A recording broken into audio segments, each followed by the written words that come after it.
छत्तीसगढ़ के हसदेव जंगल का मुद्दा शुरू से ही लोगों के लिए और मीडिया के लिए इंटरटेनमेंट का साधन रहा है। लाखों वीडियो बन गए, लाखों ट्वीट्स हुए, लेकिन इनमें से एक भी व्यक्ति इस मामले को लेकर कभी भी सीरियस नहीं हुआ। हसदेव जंगल को लेकर जितने भी वीडियो आए, उन वीडियो का इस्तेमाल सिर्फ अपना फॉलोअर बढ़ाने और अपने व्यूज पाने के लिए ही इसका इस्तेमाल हुआ है, और इसीलिए मुझे आकर ऐसे इन्फ्लुएंसर्स के बारे में बोलना पड़ रहा है। इनसे मिलिए दोस्तों, ये है निशा वर्मा जी। इंस्टाग्राम पर लगभग इनके 3 लाख के आसपास फॉलोअर हैं और ये जो है ब्रांड का प्रमोशन करती हैं। इस बार छत्तीसगढ़ में इतने सारे पेड़ों की कटाई होने के बावजूद यह मैडम जो है सपोर्ट करती हैं, प्रमोट करती हैं एक ऐसे कंपनी को जिसका नाम है अडानी एंड ग्रुप्स। यह वही कंपनी है दोस्तों जो छत्तीसगढ़ में हसदेव जंगल की पेड़ों की कटाई करके यहाँ के जमीन पर कोयले की खुदाई कर रही है। फोन की बैटरी लो हो जाती है तो टेंशन हो जाती है ना।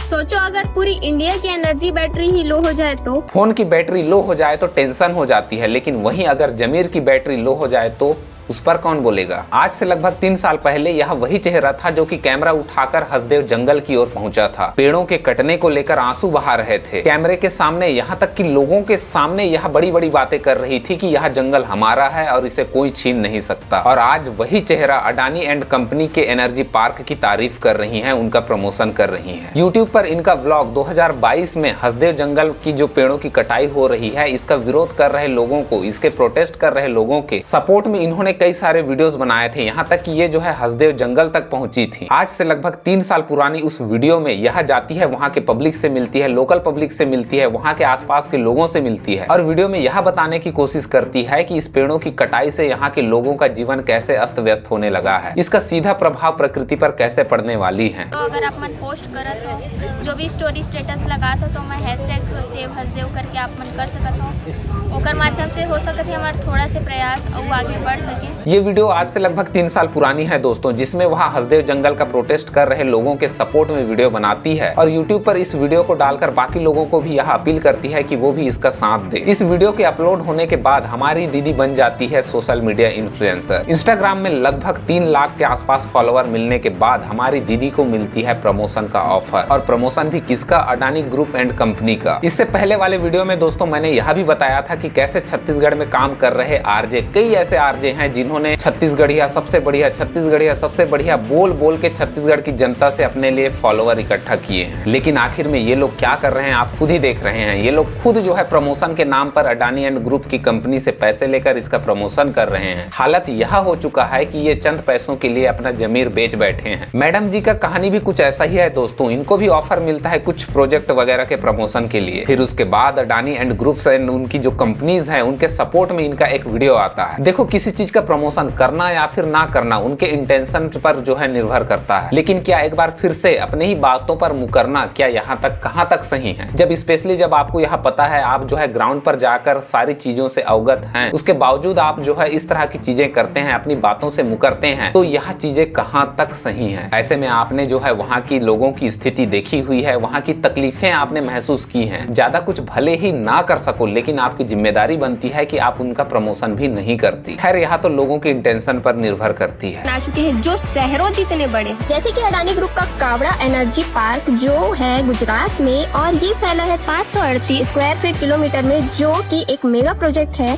जहां पर 45 गीगावाट तक का क्लीन पावर जनरेट करेगा। दीदी ने यहाँ तो बता दिया कि अडानी ग्रुप एंड कंपनी ने राजस्थान को बहुत कुछ दिया है, लेकिन दीदी यह बताना भूल गई कि अडानी ग्रुप्स एंड कंपनी ने छत्तीसगढ़ के जनता को क्या क्या दिया। छत्तीसगढ़ की धरती को कोयला खुदाई के नाम पर सिर्फ गड्ढे दिए और विकास के नाम पर पेड़ों की कटाई करके छत्तीसगढ़ महातारी की बाहें काट कर रख दी है। इंडिया में ऑलरेडी ऐसे प्लेयर्स आ चुके हैं जो विंड और सोलर्स रिन्यूएबल एनर्जी पार्क बना चुके हैं जो शहरों जितने बड़े। ये hybrid solar plus wind carbon emissions पर काम नहीं करेगा, बल्कि ग्रीन जॉब्स भी बनाएगा और इंडिया को एनर्जी आत्मनिर्भरता की ओर लेके जाएगा। दीदी हमें यह बताने की कोशिश कर रहे हैं कि राजस्थान में जो है लगभग 45 मेगावाट के आसपास बिजली उत्पादित की जा रही है, लेकिन यह सवाल दीदी से पूछना चाहिए कि उस उत्पादित बिजली में से कितना प्रतिशत, कितना % हिस्सा छत्तीसगढ़ को नसीब हुआ, यह बात भी बताने का कष्ट करें। क्या उस कावड़ा एनर्जी पार्क का बनने वाला बिजली का कुछ हिस्सा भी छत्तीसगढ़ की जनता को कभी नसीब हुआ है? इसका एक सिंपल सा जवाब है दोस्तों,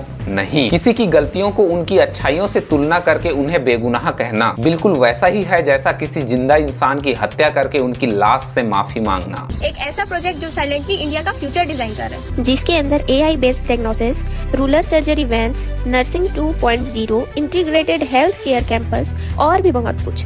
और इसका blueprint directly inspired by America के टॉप हॉस्पिटल मायो क्लिनिक। ये सब जीत अडानी के शादी के स्टेज पर किया गया वादा था, जिसे गौतम अडानी ने पूरा किया। दीदी का कहना है कि विंड एंड सोलर एनर्जी से जो है इलेक्ट्रिसिटी जनरेट किया जाएगा, जिसका इस्तेमाल लोग सीधा अपने घर पर कर सकते हैं। अगर यह संभव है तो मेरा सवाल दीदी से है कि अगर इस माध्यम से इलेक्ट्रिसिटी जनरेट किया जा सकता है तो फिर छत्तीसगढ़ के हसदेव जंगलों की इतनी सारी बुरी तरह से कटाई करने की क्या जरूरत थी। हम इस चीज को मानते हैं कि विकास कुर्बानी मांगता है, लेकिन जब हमें यहाँ पता हो कि कुर्बानी के बजाय हमारे पास कई और अन्य ऑप्शंस भी है जिसके थ्रू इलेक्ट्रिसिटी जनरेट किया जा सकता है, तो हमारे छत्तीसगढ़ के हसदेव जंगल की कुर्बानी हम क्यों दें? क्या इसी प्रोजेक्ट का इस्तेमाल करके छत्तीसगढ़ में पहले भी इलेक्ट्रिसिटी जनरेट नहीं किया जा सकता था? संभव बहुत कुछ है दोस्तों, लेकिन इंसान की लालच और भूख जो है कभी खत्म नहीं होने वाली। पहले चरण यानी कि फेज 1 में पेड़ों की कटाई से छत्तीसगढ़ की धरती पर बहुत सारे घाव हुए हैं, लेकिन उसके बाद भी इनकी भूख कभी नहीं मिटी और इन्होंने जो है दूसरे चरण की भी परमिशन लेके पेड़ों की कटाई शुरू कर दी। ना जाने हमारे छत्तीसगढ़ की धरती और कितनी कुर्बानी देगी यहाँ के इंसानों की भूख प्यास मिटाने के लिए। पता नहीं यहाँ के इंसानों की लालच कब खत्म होने वाली है। आज का यह वीडियो आपको कैसा लगा दोस्तों, मुझे कमेंट करके जरूर बताएं। आपको इस बारे में क्या कहना है, इस मुद्दे पर भी डिस्कस जरूर करें। आपको नहीं लगता कि यहाँ की जो इन्फ्लुएंसर्स हैं उनकी जिम्मेदारी बनती है कि इस मुद्दे को आगे बढ़ाएं? लेकिन यहाँ के इन्फ्लुएंसर इस मुद्दे पर बात भी तभी करते हैं जब इनको फॉलोअर मिलता है, अदरवाइज वह जो है इस मुद्दे पर कभी डिस्कस नहीं करेंगे। अगर आपको यह वीडियो पसंद आता है तो दोस्तों प्लीज लाइक, शेयर और सब्सक्राइब करें, और अगर यह वीडियो आपको सही लगता है तो प्लीज दोस्तों को भी शेयर करें। कई इन्फ्लुएंसर्स को भी शेयर करें कि वो इस मुद्दे पर डिस्कस करें और अपनी राय रखें। खैर आपका क्या कहना है मुझे कमेंट सेक्शन पर जरूर बताइएगा। मिलते हैं अपने नेक्स्ट वीडियो पर। हमारे छत्तीसगढ़ ने देश को बहुत कुछ दिया है दोस्तों, लेकिन मुझे ऐसा लगता है कि छत्तीसगढ़ पूरे देश का एकमात्र ऐसा राज्य होगा जो खुद बिजली के लिए कोयला तो देती है, लेकिन खुद छत्तीसगढ़ के अधिकांश आदिवासी जंगली क्षेत्र, वहाँ के गाँव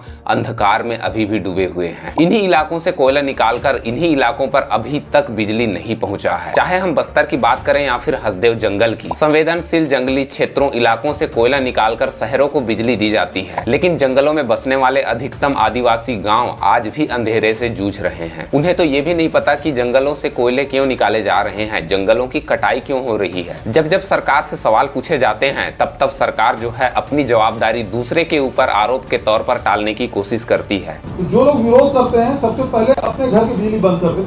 उनको बिजली नहीं चाहिए तो कोयला चाहिए, कोयला चाहिए तो भाई खदान तो चलाना पड़ेगा। पांसन करेंगे तो पेड़ कटेगा, और पेड़ कितना कटेगा? इस साल केवल 8000 पेड़ कटेगा। वो बोलते हैं कि इससे पहले जो सरकार थी उन्होंने ऐसा किया था, उन्होंने इसकी शुरुआत की थी, उन्होंने वैसा किया था। हसदेव जंगल की पेड़ों की पहले चरण की कटाई की जो शुरुआत थी उस समय रमन सरकार ने पेड़ों की कटाई की सिफारिश केंद्र से की थी।